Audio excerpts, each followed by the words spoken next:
નમસ્કાર વિદ્યાર્થી મિત્રો, સ્વાગત છે તમારું યુટ્યુબ ચેનલની અંદર.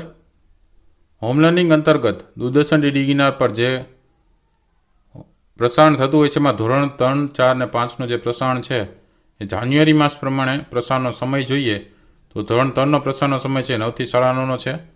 ધોરણ 4નો પ્રસારણનો સમય છે 9:30 થી 10નો છે. ધોરણ 5નો પ્રસારણનો સમય 10 થી 10:30 વાગ્યાનો છે. તો આ રીતે હોમ લર્નિંગ અંતર્ગત ધોરણ 3, 4 અને 5ની અંદર અલગ અલગ પ્રસારણ છે જાન્યુઆરી માસ પ્રમાણે થતું હોય છે. તારીખ પ્રમાણે વાત કરીએ તો 28 જાન્યુઆરી 2021 એટલે કે 28/1/2021ના ગુરુવારના રોજ ધોરણ 3ની અંદર ગુજરાતીમાં 9મું આવશે રંગબેરંગી મસાલિયું, જે ભાગ બીજો છે. ધોરણ 4ની અંદર અંગ્રેજીમાં યુનિટ બીજું આવશે થિંગ્સ અરાઉન્ડ અસ એનો પાર્ટ બીજો આવશે. ધોરણ 5ની અંદર અંગ્રેજીમાં 5મું આવશે હેલ્પિંગ હેન્ડ્સ, જેમનો પાર્ટ પહેલો આવશે. તો આ રીતે ધોરણ 3ની અંદર ગુજરાતી, ધોરણ 4, 5ની અંદર અંગ્રેજી વિષયનું અલગ અલગ પ્રસારણ છે આજરોજ થવાનું છે. ધોરણ 6, 7, 8ની વાત કરીએ તો દૂરદર્શન ડીડી ગિરનાર પર જાન્યુઆરી માસ પ્રમાણે ધોરણ 6, 7, 8નો પ્રસારણનો સમય જોઈએ તો ધોરણ 6નો પ્રસારણનો સમય 10:30 થી 11નો છે. ધોરણ 7નો પ્રસારણનો સમય 11:30 થી 12નો છે. ધોરણ 8નો પ્રસારણનો સમય 2:30 થી 3 વાગ્યાનો છે. તો આ રીતે જાન્યુઆરી માસ પ્રમાણે અલગ અલગ પ્રસારણ છે ધોરણ 6, 7, 8નું થતું હોય છે. અને તારીખ પ્રમાણે વાત કરીએ તો 28 જાન્યુઆરી 2021 એટલે 28/1/2021ને ગુરુવારના રોજ ધોરણ 6ની અંદર ઇંગ્લિશમાં યુનિટ પહેલું અને એમની એક્ટિવિટી 7 થી 11 છે એ અલગ અલગ એક્ટિવિટી થવાની છે. ધોરણ 7ની અંદર ઇંગ્લિશમાં યુનિટ પહેલું એમની એક્ટિવિટી 8મી આવશે. ધોરણ 8ની અંદર ઇંગ્લિશમાં યુનિટ પહેલું એની એક્ટિવિટી 7 થી 9 આવશે. તો આ રીતે ધોરણ 6, 7, 8ની અંદર ઇંગ્લિશ વિષયની અલગ અલગ એક્ટિવિટી છે એ આવવાની છે.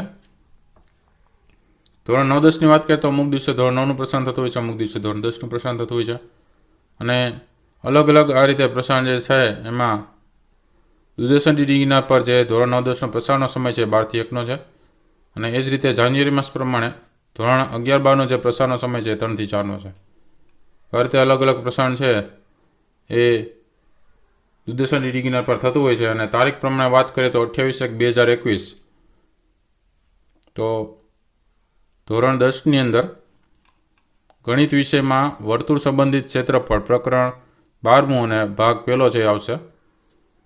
અને ગુરુવારના રોજ ધોરણ 12ની અંદર નામાના મૂળ તત્વો ભાગીદારી પેઢીનું વિસર્જન એ પ્રકરણ 7મું છે અને ભાગ પહેલો છે એ આવશે. આ રીતે અલગ અલગ પ્રસારણ છે થવાનું છે. તો તમને ખ્યાલ આવી ગયો છે કયા ધોરણની અંદર કયા વિષયનું પ્રસારણ થવાનું છે. વિડીયો ગમે તો લાઇક કરજો, કોમેન્ટ કરજો અને તમારા મિત્રોને પણ વિડીયો જરૂરથી શેર કરજો, જેથી કરીને દરેક માહિતી એમને પણ ખ્યાલ આવે કયા ધોરણની અંદર કયા કયા પ્રસારણ છે થવાના છે. તો આવા અલગ અલગ માહિતીસભર વિડીયોઝ તો ચેનલમાં મુકાય જ છે. સાથે બીજા પણ ઘણા બધા વિડીયોઝ છે જે આવનારી પરીક્ષાની અંદર તમે તૈયારી કરતા હોય આ પ્રશ્ન જવાબ સહિતના વિડીયોઝ પણ ઘણા બધા મુકાઈ ગયા છે અલગ અલગ ધોરણ પ્રમાણેના. તો જુદા જુદા વિષય અને ધોરણ પ્રમાણે તમારે જોવા હોય તો તમે ઉપર ચેનલમાં પ્લેલિસ્ટમાં જાજો, ત્યાં તમને જુદા જુદા વિષય અને ધોરણ પ્રમાણેના જુદા જુદા વિડીયોઝ જોવા મળશે. તો એ ન જોયેલા તો એ પણ જોઈ લેજો, આવનારી પરીક્ષાની પણ તમારે તૈયારી થઈ જશે. અને સાથે ચેનલને સબસ્ક્રાઈબ કરીને બેલ આઇકન પર ક્લિક કરી દેજો, જેથી કરીને નવા નવા જેટલા વિડીયોઝ મુકાય છે એમની નોટિફિકેશન દ્વારા તમને જાણ થતી રહી. ફરી પાછા નવા વિડીયો સાથે મળીશું, ત્યાં સુધી તમારી કાળજી રાખજો. Thank you very much. Take care.